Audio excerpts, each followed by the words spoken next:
my name is ScienceBeard, and today I'm doing things a little differently. I'm going to do a live response unscripted to this. If you have seen my previous video on the head teacher who basically accused some of her staff of not doing anything during lockdown, then you know what this story is about. This is basically a doubling down. So there's this head teacher called Pauline Wood, and she said that some of her staff have boasted to her that they spent more time on Netflix than doing any actual work.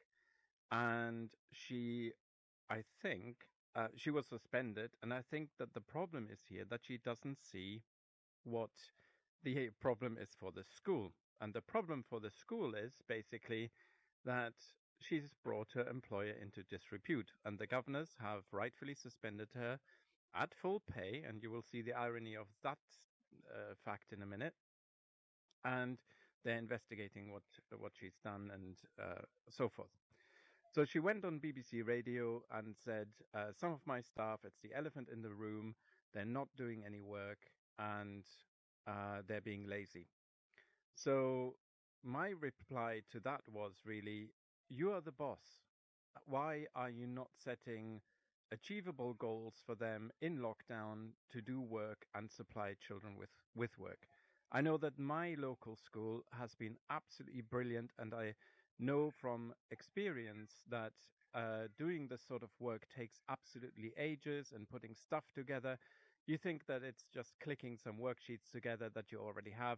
No, you have to really think about what you're doing, how you're going to enable the parents who give the work to their children to motivate them and to actually allow them to mark the work themselves as well.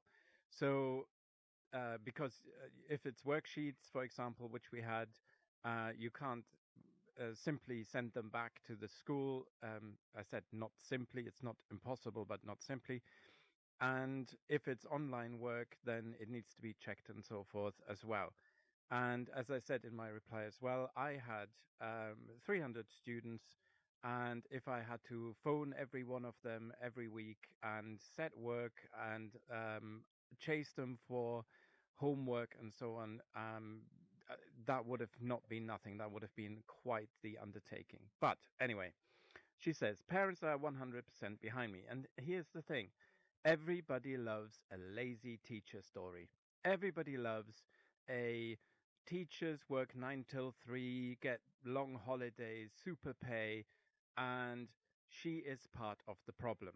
She's part of that myth. Why is it a myth? Because in the UK, we have the youngest the youngest cohort of teachers in the OECD. That means in the developed world, the amount of experience that has left the system is staggering. We have staff shortages. If teaching is such a brilliant career, which it can be fulfilling and all that sort of thing, and most of the stories that you will see are about teachers leaving or having left or considering leaving, not because of the teaching, but because of everything around it. And everything around it is this as well. It's the constant teacher bashing. If she is the boss, she is the headmistress, why can she not set achievable targets that her staff can then be answerable to, and so forth? But the DailyMail is crap, we know this, and this is the Mail Online, and they go on to say, why is Keir Starmer not telling the unions to do stuff? And it's like, Keir Starmer is not the boss of the unions. The unions are not the boss of schools. It would do nothing. It's the government who needs to tell people what to do. And that has been in short supply. So she said, because of my suspension, I'm not allowed to mix with or even contact parents, children, staff, or anybody else. Yes, because you have been you've gone on public record in the public sphere and called some of you teachers at the very least lazy. The problem is, again, that if the parents at that school now contact a teacher and they say, can you send some more work, or can you do this or that, and they say no, they don't know whether that's a lazy teacher according to you, or whether that's a teacher that's got everything meticulously planned and is doing everything they already can. Now, I know that with small children at home, you can't work like you're in school. Okay? It's just not possible. And that is another thing. Have you actually talked to your staff, or have you just assumed that they're lazy and doing nothing? So she talks about messages of support. Of course, everybody loves a lazy teacher story. Everybody does. Who's not a teacher, that is.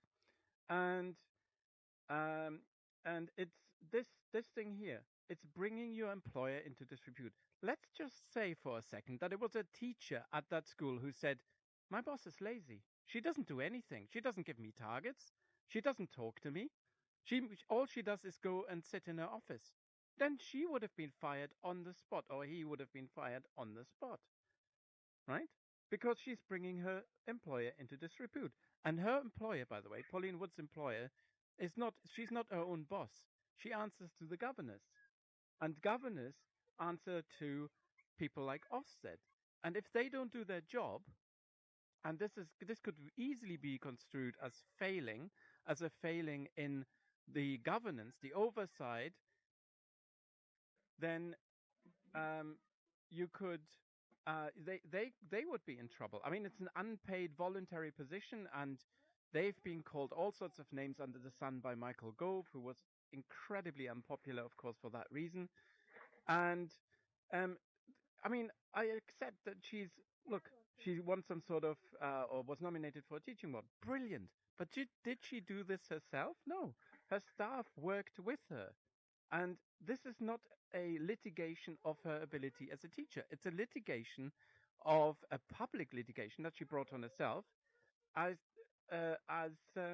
somebody who's taken the dirty laundry of her school into the public. And then you get tweets like this. I think Pauline Wood deserved a pat on the back for being honest. How do you know she's being honest? How do you know that? You think that she's being honest because she's bashing teachers. I work with teachers every day, and I can guarantee some really are lazy. Yes, like everywhere else. Some have not worked 10 hours a week, let alone flat out, and some have. And how do you know?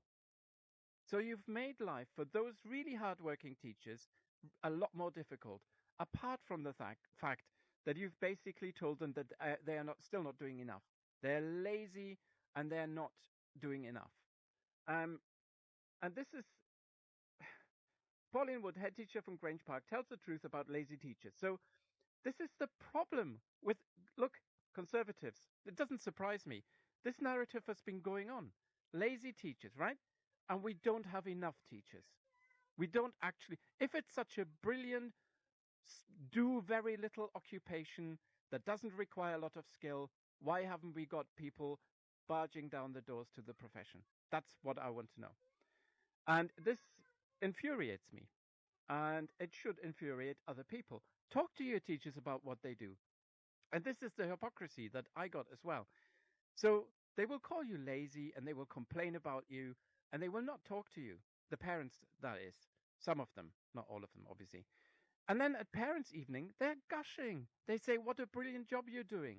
When I show them that I've chased their kid about homework, and they haven't handed it in 6 weeks, and I've still been chasing it, and I've been doing phone calls home. You know, this is just the insanity of it. We have no parity here. A teacher who would have gone on radio to say that their school, they know that some teachers are not doing their job, would have been fired on the spot for bringing their employer into disrepute. And this is the problem. She's quite well paid for what she does, and everybody else is to blame, but not her, because she's doing a brilliant job as a boss. Well, where's the work then to set for the teachers? How do teachers know what to do in lockdown? This is unprecedented. Has she made sure that teachers at home have internet access, that they have got a laptop that they can use? Teachers, particularly in their early career, are not brilliantly paid. And they're supposed to pay for internet and laptops and all that sort of stuff? Well, have you made sure of that? And then you go on to publicly litigate and wash your dirty laundry, and you're surprised that you are being suspended. And what you do then is you seek public confirmation of we all hate lazy teachers anyway. Long holidays, super pay, what are they complaining about? Against the stark reality that you can't keep teachers in the profession. Okay, so that's where I'll stop. Thank you for listening to my rant, but I'm really fed up with this. And I shall see you in the next video. See you later. Bye.